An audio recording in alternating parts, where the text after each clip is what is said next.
हाँ,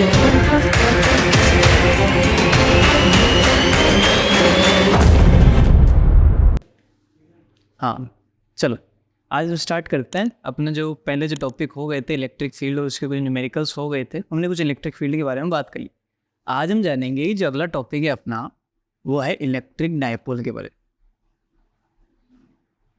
कि electric dipole क्या होता है, ठीक है, इससे रिलेटेड इलेक्ट्रिक फील्ड कैसे जनरेट होता है, कहाँ कहाँ होता है, क्या क्या उसकी वैल्यू होती है, क्या उसकी डायरेक्शन होती है, वो सारी बातें हम जानेंगे। तो शुरुआत करते हैं इलेक्ट्रिक डायपोल के बारे में। इलेक्ट्रिक डायपोल एक सिस्टम की तरह काम। डायपोल का मतलब हमें पता है दो तरह के पोल्स होते हैं। जैसे अगर मैग्नेट की बात करें तो हमारे पास दो पोल क्या होता है, एक नॉर्थ पोल और एक साउथ। वैसे ही इलेक्ट्रिक के अंदर भी हमारे पास दो पोल होते हैं, एक पॉजिटिव और एक नेगेटिव। अब कोई भी जो मैग्नेट होती है उसके जो दो पोल्स होते हैं उनके पोल स्ट्रेंथ हमेशा सेम होती है ना, बस वो एक दूसरे के अपोजिट होते हैं। वैसे ही इनमें ऐसा होता है कि ये दोनों जो चार्जेस हैं जिनको हम पोल दे रहे हैं, एक पॉजिटिव पोल और एक नेगेटिव पोल, इन दोनों चार्जेस की जो वैल्यू है, क्या कह रहा हूँ, इन दोनों चार्जेस की जो वैल्यू है वो हमेशा सेम रहती है, यानी इनका मैग्नीट्यूड सेम रहता है, लेकिन इनका नेचर अलग अलग है। एक पॉजिटिव है तो दूसरा क्या है, नेगेटिव है। और ये दोनों अगर एक दूसरे से काफ़ी छोटी डिस्टेंस, जिसको मैंने नेम दिया 2a पर प्लेस्ड हो, तो ये पूरा जो सिस्टम है आपका, ये जो सिस्टम है, ये जो अरेंजमेंट है, ये सिस्टम ही क्या कहलाता है आपका, इलेक्ट्रिक डायपोल। यानी कि दो चार्जेस का एक ग्रुप हो गया एक तरह से, कि दो चार्जेस का एक ऐसा सिस्टम जो नेचर में तो एक दूसरे के अपोजिट हो, लेकिन उनका मैग्नीट्यूड सेम हो, और वो दोनों एक दूसरे से काफ़ी छोटी डिस्टेंस 2a पर प्लेस्ड हो। यानी जो 2a है वो मिनिमम है का, ठीक है, मिनिमम डिस्टेंस। सेंटीमीटर में भी काफ़ी छोटी डिस्टेंस है, मिलीमीटर से भी छोटी डिस्टेंस, उतनी बहुत छोटी डिस्टेंस की हम बात कर रहे हैं। अब 2a लेने का सेंस तो क्या था कि आप मिड पॉइंट से इसके बीच की डिस्टेंस को डिवाइड कर सकें। मिड पॉइंट से यहाँ a, मिड पॉइंट से यहाँ a और डिस्टेंस को हम डिवाइड कर सकें, इसलिए हमने यहाँ पे 2a ले लिए। इसके आगे जानेंगे, ये पूरा सिस्टम हमारा क्या लाता है, इलेक्ट्रिक डायपोल के लाता। इसके बाद एक नेम आता है डायपोल मोमेंट, यानी कि इलेक्ट्रिक डायपोल मोमेंट। ये क्या होता है, सीधी सी बात है, हमने यहाँ इस पूरे सिस्टम के अंदर दो चीज़ों के ऊपर बात की है, एक तो चार्ज के ऊपर और एक डिस्टेंस के ऊपर। तो the multiplication of charge and distance between them are known as electric dipole moment. यानी क्या है कि इस चार्ज के मैग्नीट्यूड को और इन दोनों बीच के डिस्टेंस को अगर मैं मल्टीप्लाई कर देता हूँ तो वो जो वैल्यू देता है वही होता है आपका इलेक्ट्रिक डायपोल मोमेंट। और इलेक्ट्रिक डायपोल मोमेंट एक वेक्टर क्वांटिटी होती है, ठीक है। वेक्टर क्वांटिटी कैसे, क्योंकि चार्ज तो वेक्टर है नहीं, लेकिन डिस्टेंस तो है, उन दोनों बीच की डिस्टेंस एक वेक्टर क्वांटिटी। अब इसकी डायरेक्शन किस तरफ है वो आगे हम जानेंगे, कि पॉजिटिव से नेगेटिव की तरफ है या नेगेटिव से पॉजिटिव की तरफ। इलेक्ट्रिक फील्ड की डायरेक्शन में पता है पॉजिटिव से नेगेटिव की तरफ होती है, वो फिक्स है। हम यहाँ ये आगे हम जानेंगे भाई, अभी भी बता सकते हैं कैसे होते हैं, चाहे देख लेते हैं, अभी भी लिख सकते हैं, लेकिन आगे थोड़ा सा हमें क्लियरिटी हो जाएगी, ठीक है। डायरेक्शन इसकी होती है आपकी नेगेटिव से पॉजिटिव की तरफ। कहाँ डायरेक्शन होती है, नेगेटिव चार्ज से पॉजिटिव चार्ज की तरफ इसकी डायरेक्शन होती है। इलेक्ट्रिक डायपोल मोमेंट की डायरेक्शन आपको ध्यान रखनी है, नेगेटिव से पॉजिटिव की तरफ होती है। और इसकी जो यूनिट बनती है वो हम चार्ज की कह रहे हैं कूलाम, और डिस्टेंस की हो गई मीटर। एक तो कूलाम मीटर और एक और यूनिट आती है डी बाई, ठीक है। अदर यूनिट क्या है इसकी, डी बाई डी। ये भी आपसे पूछ लिया जाता है कई बार कि डी बाई किस क्वांटिटी की यूनिट है, तो वो किसकी, इलेक्ट्रिक डायपोल मोमेंट। आगे हम आ रहे हैं कि इलेक्ट्रिक डायपोल मोमेंट तक हमें क्लियर हो गया, डायपोल भी हमें समझ में आगे सिस्टम होता है। इसके बाद हम जानेंगे कि अगर डायपोल सिस्टम है तो उसकी वजह से कोई ना कोई इलेक्ट्रिक फील्ड तो हो गई हो। अब हमने पता है, ठीक है, इलेक्ट्रिक फील्ड अगर मैं फाइंड करना है तो इलेक्ट्रिक फील्ड तो सिंगल चार्ज का होता है सर। यहाँ पे कितने चार्ज है आपके पास, दो चार्ज। इसका मतलब ये हुआ कि हमें नेट इलेक्ट्रिक फील्ड के कॉन्सेप्ट को यहाँ लगाना पड़ेगा कि एक पर्टिकुलर पॉइंट पर दो तरह के चार्जेस की वजह से इलेक्ट्रिक फील्ड जनरेट हो रहा, तो हमें उसके वेक्टर रूल से उसके नेट वैल्यू निकालनी पड़ी। अब यहाँ पे इलेक्ट्रिक फील्ड ड्यू टू जो डायपोल होता है उसकी दो डेरिवेशंस, दो इन द सेंस कैसे, एक तो है आपके पास एक्सिस पे और एक इक्वेटोरियल पे, ठीक है, इक्वेटोरियल। अब एक्सिस की बात करते कैसे, एक्सिस का मतलब ये हो कि पॉजिटिव और नेगेटिव चार्ज का जो ये आपका एक्सिस वाला प्लेन बन, इस पूरे प्लेन में कहीं पे भी कोई पॉइंट हो सकता है, किसी भी पर्टिकुलर पॉइंट की मैं बात कर सकता हूँ। मैं इस पॉइंट की भी बात कर सकता हूँ, मैं इसमें भी जा सकता हूँ या इधर भी ले सकता हूँ, मैं किसी भी पॉइंट पे ले सकता हूँ, ठीक है। किसी भी पॉइंट पर आपको इलेक्ट्रिक फील्ड निकालनी चाहिए तो वो होता है एक्सिस के ऊपर, और हम सेकेंडरी बात करें, इक्वेटोरियल प्लेन का मतलब क्या हुआ कि एक पॉजिटिव चार्ज और नेगेटिव चार्ज के बीच की जो लाइन है उसका जो मिड पॉइंट है, उसके मिड पॉइंट के परपेंडिकुलर वाले प्लेन, उसके मिड पॉइंट के परपेंडिकुलर वाले प्लेन पर किसी भी पॉइंट पर, ठीक, किसी भी पॉइंट पर आपको इलेक्ट्रिक फील्ड की वैल्यू निकालने कह दिया जाता है तो वो होता है आपका इक्वेटोरियल प्लेन। हम यहाँ पे दो की ही बात करें, हम अलग अलग पॉइंट्स की बात नहीं कर रहे, हम अलग अलग पॉइंट से भी निकाल सकते हैं, बस वो रूल आना चाहिए सिंपल सा, ठीक है, वेक्टर एडिशन थ्योरम वाला रूल होना चाहिए, सब आराम से हो जाता, कोई दिक्कत नहीं होती। यहाँ पर हमें डेरिवेशन के बेसिस पे हमें दो फॉर्मूले को जनरेट करना जो उनका डायरेक्ट सॉल्यूशन दे रहा हूँ कि इस पॉइंट पर हम बार बार नहीं निकालेंगे, डाइपोल सिस्टम आ गया, ठीक है, उसका डाइपोल मोमेंट ही आपको गिवन होगा, डाइपोल मोमेंट ही अगर गिवन है और उस डाइपोल सिस्टम से उसकी पॉइंट की डिस्टेंस गिवन है तो हम आराम से उसके इलेक्ट्रिक फील्ड की वैल्यू फाइंड कर सकते। तो इसमें सबसे पहले हम स्टार्ट कर रहे हैं electric field due to dipole on its axis, ठीक है, कि उसके एक्सिस पे इलेक्ट्रिक फील्ड की वैल्यू हमें फाइंड कर। तो शुरुआत करते हैं, ये हमने लिया पॉजिटिव चार्ज और ये हमने लिया नेगेटिव चार्ज, दोनों के बीच की जो डिस्टेंस है वो मिनिमम डिस्टेंस हो गई 0, यहाँ दोनों बीच की 2a, यहाँ से यहाँ तक a डिस्टेंस और यहाँ से यहाँ तक a डिस्टेंस। अभी हम जानेंगे हमने a ही क्यों लिया। अब मैंने कोई एक पर्टिकुलर पॉइंट लिया यहाँ P, अब इस P पॉइंट पर कितना इलेक्ट्रिक फील्ड लग रहा होगा हमें वो फाइंड करना, इस P पॉइंट पर कितना इलेक्ट्रिक फील्ड लग रहा है हमें वो क्या करना है, फाइंड करना। तो इसको नेम दे देते हैं, इसको मैं A पॉइंट नेम दे देता हूँ, इसको भी, और ये A हो, ठीक है। अब क्या होगा कि A से जो A वाला चार्ज है वो उस P पॉइंट पर अपना इलेक्ट्रिक फील्ड इस तरफ बाहर की ओर लगाएगी, क्लियर, क्योंकि पॉजिटिव इलेक्ट्रिक फील्ड बाहर की ओर लगता है हमेशा, और ये जो नेगेटिव वाला है ये इसको अपनी ओर खींचेगा EB, और हमें क्लियरली ये पता है कि नेगेटिव वाला इस P पॉइंट के ज़्यादा पास में, इसका मतलब इस केस में AB की जो वैल्यू है वो EA की वैल्यू से ज़्यादा है, भले ही थोड़ी सी क्योंकि इन दोनों बीच की डिस्टेंस है, लेकिन कुछ ना कुछ नेट इलेक्ट्रिक फील्ड रहेगा, दोनों लग भले अपोजिट में रहें लेकिन उनका कोई ना कोई इलेक्ट्रिक फील्ड रहेगा ज़रूर, और वो किस डायरेक्शन में रहेगा वो हमें देखना। तो उसकी जो डायरेक्शन है वो हम देख रहे हैं, सर इसका जो नेट इलेक्ट्रिक फील्ड निकालो वो इस तरफ आएगा, क्यों आएगा इस तरफ, क्योंकि इसकी वैल्यू ज़्यादा है इसके कंपेयर, और इसकी वैल्यू क्यों ज़्यादा है क्योंकि नेगेटिव वाला उस P पॉइंट के पास में और पॉजिटिव वाला दूर है। अब हम यहाँ पे बात करते हैं सर इस P पॉइंट के डाइपोल के सिस्टम से डिस्टेंस क्या है वो भी तो पता होनी चाहिए।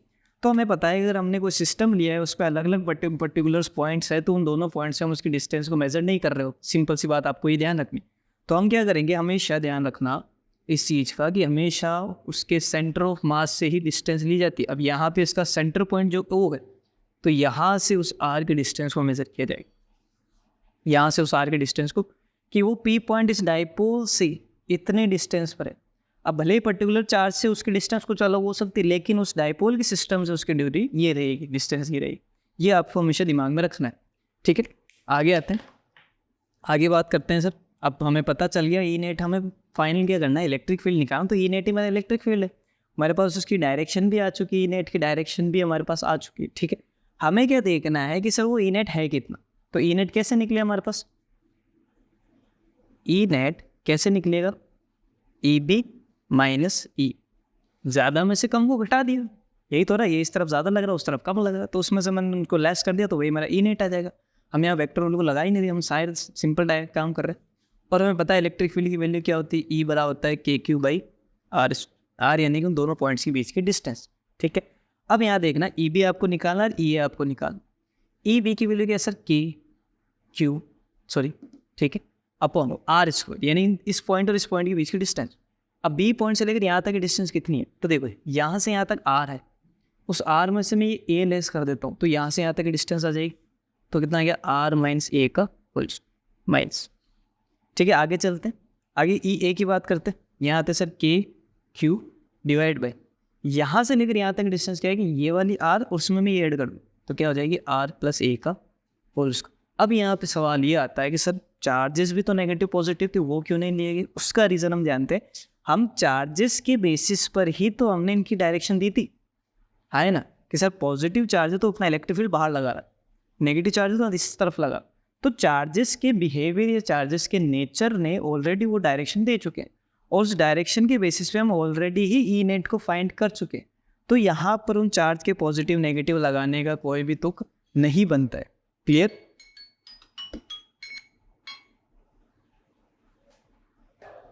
ठीक है, तो आगे आते हैं। हम क्या कह रहे थे अभी कि हम ये कह रहे थे कि सर पॉजिटिव और नेगेटिव चार्ज यहाँ पे क्यों नहीं लिए गए, क्योंकि पॉजिटिव और नेगेटिव ऑलरेडी डायरेक्शन दे चुका है, और जो डायरेक्शन आपको मिल चुकी है उसके बेसिस पे हमने यहाँ पॉजिटिव नेगेटिव साइन पहले ही दे दिया और ए नॉट वैसे ही निकाल चुके हैं।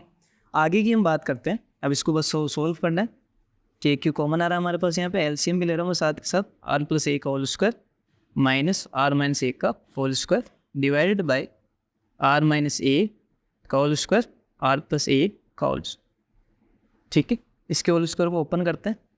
K Q R square plus A square plus 2RA minus, मैं माइनस को साथ में इंक्लूड कर रहा हूँ, R square minus A square plus 2RA divided by, ध्यान रखना बेटा माइनस पहले ही ऑलरेडी इंक्लूड हो चुका है, minus minus plus, R minus A और आर प्लस ए का होल स्क्वायर का होल स्क्वायर। तो मैं इस पूरे को कुछ ऐसे लिख रहा हूँ कि स्क्वायर दोनों पर, तो मैंने दोनों को ब्रैकेट पे स्क्वायर लिख, तो यहाँ में मिल रहा है ए माइनस बी ए प्लस बी। तो क्या होता है ए माइनस बी ए प्लस बी?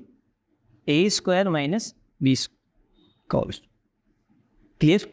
अब जो कैंसिल आउट होगा उनको कैंसिल आउट कर देते हैं, आर स्क्वायर से R square cancel, A square से A square cancel, 2RA plus 2RA कितना हो गया हमारे पास? K Q dot 4RA divided by R square minus A square की होल पावर 2। अब नीचे से मैं क्या कर रहा हूँ, आर स्क्वायर को कॉमन ले रहा हूँ, आर स्क्वायर जैसे कॉमन होगा उसका भी स्क्वायर ऊपर है, तो क्या बनेगा यहाँ पे आर की पावर 4, क्योंकि स्क्वायर से स्क्वायर बाहर आया, 1 minus A square by R square की होल पावर 2। ठीक है, अब यहाँ क्या पता चल रहा है, सॉरी एक आर से एक आर कैंसिल, क्यू, तो यहाँ बचा K Q dot 4A divided by R cube, और यहाँ बच, यहाँ इसको मैं यही कर देता हूँ। देखो हमें ये पता है कि आर जो है वो बहुत ज़्यादा दूर होगा किससे, ए से। सिंपल से हमने बात की थी 2A बहुत ज़्यादा मिनिमम है, यानी बहुत छोटी डिस्टेंस, तो आर इन द सेंस ये जो पी पॉइंट हो उस डायपोल से तो दूर होगा, और उसकी जो डिस्टेंस है वो डायपोल की मोमेंट, डायपोल के बीच की जो डिस्टेंस उसके कंपेरेटिवली काफ़ी कम होगी, तो आर जो है ज़्यादा है ए से। तो मैं ये कह सकता हूँ कि एक बहुत ज़्यादा बड़ा है ए बाई आर से, यानी कि ए बाई आर, तो उसका स्क्वायर भी अगर मैं कर देता हूँ तो वो वैल्यू एक से काफ़ी ज़्यादा छोटी हो जाएगी। जब छोटी हो जाएगी तो इस ए के कंपेरेटिवली मैं इस वैल्यू को क्या कर सकता हूँ, नेगलेक्ट कर सकता हूँ, और जैसे ही इस वैल्यू को नेगलेक्ट करता हूँ तो यहाँ सिर्फ बचा 1, और 1 का स्क्वायर वापस 1 रह जाएगी, तो ये वैल्यू यही बच जाएगी। ठीक है, आगे आते हैं। आगे की बात करते हैं। मैं यहाँ पे लिख रहा हूँ, अभी तक हमारे पास ई नेट का फॉर्मूला आ चुका है के क्यू, 4A को मैं कुछ ऐसे लिखना चाह रहा हूँ, 2A dot 2 divide by R cube. ऐसा क्यों? क्योंकि हमने एक क्वांटिटी पढ़ी है Q डॉट 2A, हमने ये जाना है Q डॉट 2A किसके बराबर होता है, डायपोल मोमेंट के। तो मैं इस Q डॉट 2A की जगह मैं लिख सकता हूँ electric dipole moment. E net मेरे पास क्या आया है यहाँ पर, वो आया sir K 2KP upon are. अब ये भी एक वेक्टर क्वांटिटी, ये एक वेक्टर क्वांटिटी। अब ध्यान से समझना, यहाँ हमने जो शुरू में बात करी थी, हमने ये कहा था इलेक्ट्रिक डायपोल मोमेंट की डायरेक्शन नेगेटिव से पॉजिटिव की तरफ होती। तो यहाँ देखो, यहाँ वो चीज़ क्लियर हो रही, जहाँ P की डायरेक्शन है वही ई नेट की डायरेक्शन। केस जहाँ P की डायरेक्शन है, हमें पता है P की डायरेक्शन होती है नेगेटिव से पॉजिटिव की तरफ, ये रही, और उसी डायरेक्शन देखो आपका ई नेट लग रहा है। इसका मतलब ये हो गया, हमने जो यहाँ बात कही थी डायरेक्शन नेगेटिव से पॉजिटिव, तो बिल्कुल इस केस में सही बैठ रही है। अगर हम इन चार्जेस को पलट के भी रख देते तो हमें ई नेट उधर मिलता, ई नेट उधर मिलता तो यहाँ नेगेटिव साइन आता। ठीक है, वो हमें क्या बता रहा होता कि भाई डायपोल मोमेंट की डायरेक्शन तो नेगेटिव से पॉजिटिव है, लेकिन इलेक्ट्रिक ई नेट की डायरेक्शन भी उसके अपोजिट। इसका मतलब उसकी डायरेक्शन ई नेट की सॉरी वैसा नहीं होता, अगर मैं इसको पलट देता ऐसे तो ये पी पॉइंट, तो ई नेट इधर होता आपका और पी भी इधर होता, तो वापस सॉरी पॉजिटिव ही आता। ठीक है, तो उन दोनों की डायरेक्शन सेम सेम है, सेम आ रही। इसका मतलब ये हो गया कि हमारा डायपोल मोमेंट नेगेटिव से पॉजिटिव होता है। क्लियर हो?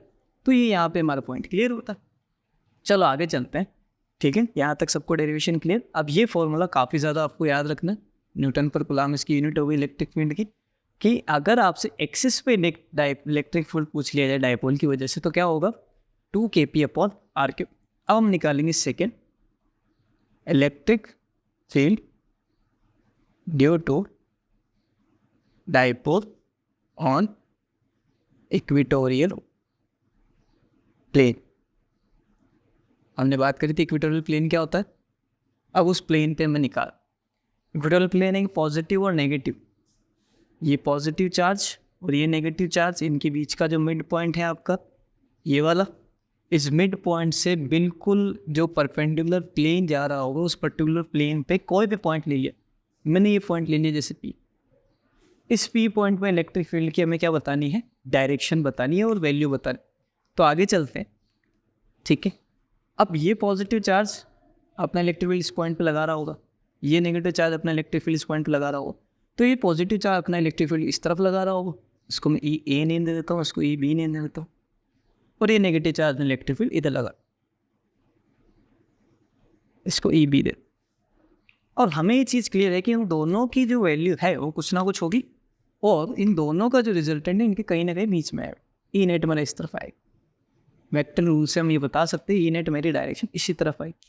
अब हमें क्या देखना है, अगर मैं ये बोलता हूँ कि ये एंगल मेरा थीटा है, तो ये एंगल भी आपका क्या होगा, थीटा, क्योंकि दो पैरेलल लाइंस आ गई यहाँ पर और ये सीधी लाइन जा रही, तो वो एंगल थीटा हो गया, और ये एंगल भी आपका थीटा हो।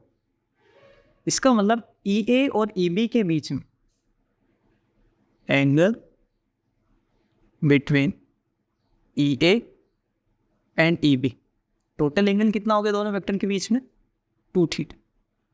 ये ध्यान रखना 2 थीटा बहुत ज़रूरी चीज़ है कि ई ए और ई बी के बीच में टोटल जो एंगल मिल रहा है अभी हमारे पास कितना है, 2 थीटा। अब हम बात करते हैं ई ए और ई बी निकालने बारे में। अब हम कह रहे हैं कि सर ये मिड पॉइंट है इसका, तो ये ए डिस्टेंस है, ये ए डिस्टेंस है, और जो पी पॉइंट की डायरेक्शन, पी पॉइंट जो है उसकी उसकी जो डिस्टेंस है वो हमेशा डायपोल के सेंटर से निकले, यानी ये डिस्टेंस आपकी आर, ये रही, जैसे यहाँ पे इस केस में इसके मिड पॉइंट से वो डिस्टेंस निकाली गई, ठीक है। लेकिन ये पॉजिटिव चार्ज तो इधर इस डायरेक्शन की तरफ चल रहा है और नेगेटिव चार्ज इस डायरेक्शन की तरफ चल रहा है, तो वो डिस्टेंस कैसे आई। तो यहाँ हमें क्लियरली एक ट्राइंगल दिख रहा है, ठीक है, राइट एंगल ट्राइंगल दिख रहा है जिसमें हमारे पास बेस भी और परपेंडिकुलर। हमें हाइपोटेन्यूज की बात है, तो हमारा हाइपोटेन्यूज यहाँ क्या हुआ, ठीक है, आर स्क्वायर प्लस ए, और इसी केस में सेम इधर भी रहेगा सेम। तो यहाँ क्या पता चल रहा है कि पॉजिटिव और नेगेटिव चार्ज की डायरेक्शन अलग अलग है, लेकिन उनकी जो वैल्यू है, जो चार्ज की वैल्यू वो सेम है, और साथ के साथ उनकी डिस्टेंस भी सेम। इसका मतलब मेरा जो इलेक्ट्रिक फील्ड का फॉर्मूला है उन दोनों ही केस के अंदर ई ए और ई बी की वैल्यू, ई ए और ई बी की वैल्यू, मैंने क्या कहा, वैल्यू दोनों क्या रहेगी, सेम रहेगी। क्यों रहेगी, क्योंकि सर दोनों पे चार्ज तो सेम है, एक पे बस पॉजिटिव है दूसरे पे नेगेटिव, डायरेक्शन का है तो कैंसिल रहा है यहाँ, दोनों पे चार्ज का मैग्नीट्यूड सेम है, और साथ के साथ दोनों के जो पी पॉइंट से डिस्टेंस है वो भी same, root under R square plus A square. तो दोनों का मैग्नीट्यूड भी सेम, भले ही डायरेक्शन अलग अलग है, दोनों के बीच में 2 थीटा का एंगल, लेकिन उन दोनों का मैग्नीट्यूड सेम है। तो इलेक्ट्रिक फील्ड क्या होता है हमें पता है, K Q by R square, R यानी कि उन दोनों के बीच की डिस्टेंस का स्क्वायर। तो आर कितनी है यहाँ पर, डिस्टेंस इन दोनों के बीच में R square plus A square का होल स्क्वायर, तो ये हमें क्या मिला, K Q by R square plus A square. ये फर्स्ट इस केस के लिए तो हमारे पास ई ए आ चुका है, हमारे पास ई बी भी आ चुका है, हमें पता है इन दोनों के बीच में कितना एंगल है, 2 थीटा का एंगल है। हमें क्या करना है, ई नेट निकाल। अब ई नेट निकालने के लिए हमें जाना पड़ेगा पिछली क्लास के अंदर, 11th क्लास में एक फॉर्मूला आता था, ए इधर लग रहा है बी इधर लग रहा है, तो उन दोनों के रिजल्टेंट बीच में लग रहा होता आर। तो फॉर्मूला आपको याद हो कुछ ऐसा आता था, A square B square 2ab cos theta, theta यानी कि उन दोनों के बीच का एंगल। तो हमें बस उसी को लगाना है। हमारे पास ई ए और ई बी दोनों है जो ए और बी की तरह काम कर रहे हैं यहाँ पर, और थीटा इन दोनों के बीच में यार टोटल कितना है अभी, 2 थीटा है, कि दोनों के बीच में 2 थीटा का एंगल बन रहा है। तो हमें क्या करना है, ई नेट निकालना। तो हमारा ई नेट कितना होगा, रूट अंडर, या बाद में लगा लेंगे रूट, पहले ई नेट का स्क्वायर बराबर E A square E B square 2 E B cos, इन दोनों के बीच में कितना एंगल है, 2 थीटा, कॉस 2 थीटा। क्लियर हुआ, हमने पिछले क्लास के फॉर्मूले से इसको अप्लाई किया। भाई डायरेक्शन से है हमारे पास, तो डायरेक्शन के हिसाब से हमने फॉर्मूला लगा लिया, वैल्यू भी है हमारे पास। ठीक, आगे चलते हैं। हमें ये पता है कि इन दोनों की वैल्यू सेम है, ई ए और ई बी आपस में क्या है, सेम है।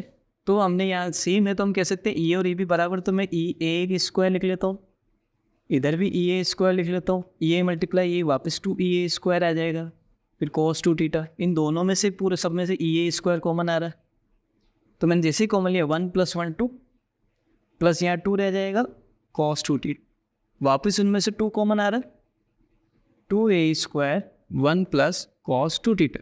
और मैथमेटिक्स में एक फॉर्मूला आता है आपके पास, ध्यान रखना है, मैथमेटिक्स में एक फॉर्मूला आता है आपके पास 1 + cos 2θ = 2 cos squared θ। ठीक है, तो मैं यहाँ लिख रहा हूँ उसको 2 × 4 a² cos squared θ, जो कि बराबर चल रहा है आपके किसके, ई नेट का स्क्वायर। और जब जैसे ही मैं दोनों तरफ रूट ले लेता हूँ, मैं यहाँ कर रहा हूँ, जैसे ही दोनों तरफ रूट ले रहा हूँ, ठीक है, तो ई नेट क्या आ जाएगा हमारे पास 2a cos θ। कितना आ गया E net 2a cos θ। Clear. अब आगे चलना है, सर ए की वैल्यू है हमारे पास, रख देते हैं, मैं ये रख रहा हूँ 2 k³ r² + a²। अब हमें क्या करना है सर, cos θ की वैल्यू भी तो रखनी पड़ेगी, या फिर इसको cos θ की वैल्यू भी हमें यहाँ रखनी पड़ेगी। ठीक है, cos θ की वैल्यू निकाल, cos θ होता है बेस/हाइपोटेनियस। अब ट्राइंगल हमें क्या दिख रहा है, ये रहा थीटा है। ठीक है, बेस कितना आपके पास a है, हाइपोटेनियस कितना √अंडर ये है, तो बेस कितना a, hypotenuse √under r² + a²। नीचे रख देते हैं, तो फर्स्ट टाइम में वो रख रहा हूँ मैं, ई नेट बराबर मिला 2k³ / r² + a² डॉट a/√अंडर r² + a²। क्लियर और नॉट। अब यहाँ में क्या दिख रहा है, देखो r² + a² की होल पावर 1 है और यहाँ 1/2। इन दोनों को मैं साथ लिखना चाहूँ 2k³ a, मैं इसे लिख दूँ r² + a² की होल पावर 3/2, इसकी पावर 1, इसकी पावर 1/2, दोनों को साथ लिख लिया हमने। अब वही चीज़ हमारे वापस आ रही k³ Q.2a, हमें वापस पता है Q.2a किसके बराबर, इलेक्ट्रिक डायपोल मोमेंट। तो मैं यहाँ पे लिख देता हूँ Kp। ठीक है, ऊपर लिख दिया मैंने कितना Kp, नीचे से मैंने क्या किया r² कॉमन, r² को जैसे कॉमन लिया उसकी होल पावर 3/2 भी बाहर आएगी। ठीक है, और अंदर क्या रह जाएगा यहाँ पर 1 + k² r²। अब यहाँ पे क्या होगा, r² से रूट कैंसिल हो तो बचा r³ और वापस वही सेम गेम खेला में खेलना है कि ये दोनों जो है नेगलेक्ट कर देंगे हम, क्योंकि r जो है काफ़ी ज़्यादा बड़ा है किससे, a के कंपेटिव, वही पुराना वाला खेल। ई नेट हमारे पास क्या बचा Kp/r²। हमें क्या बात कर रहे थे, अगर एक्सिस के ऊपर हम बात करते हैं तो एक्सिस के ऊपर इलेक्ट्रिक डायपोल की वैल्यू, सॉरी इलेक्ट्रिक फील्ड की वैल्यू क्या आती है डायपोल की वजह से 2Kp/r। और वही हम बात करते हैं कौन से इक्वेटोरियल प्लेन के ऊपर, तो उसकी वैल्यू कितनी आती है Kp/r, यानी कि ये वैल्यू उससे जस्ट हाफ होती, उससे आधी वैल्यू होती है। आप क्लियर हुआ सबको बेटा, यहाँ तक सभी को क्लियर है ना। तो ये अपना एक पूरा टॉपिक हुआ जिसमें हमने डायपोल के बारे में पढ़ा, हमने इलेक्ट्रिक डायपोल मोमेंट के बारे में जाना, electric field due to dipole on its axis की डेरिवेशन करी हमने, और उसके बाद electric field due to dipole on its equatorial plane के ऊपर हमने बात। दोनों की वैल्यू हमारे पास, इसकी वैल्यू 2Kp/r³ और यहाँ आ गया Kp/r³ न्यूटन पर कूलम। क्लियर और नॉट, सभी को क्लियर है यहाँ तक। ठीक है, चलो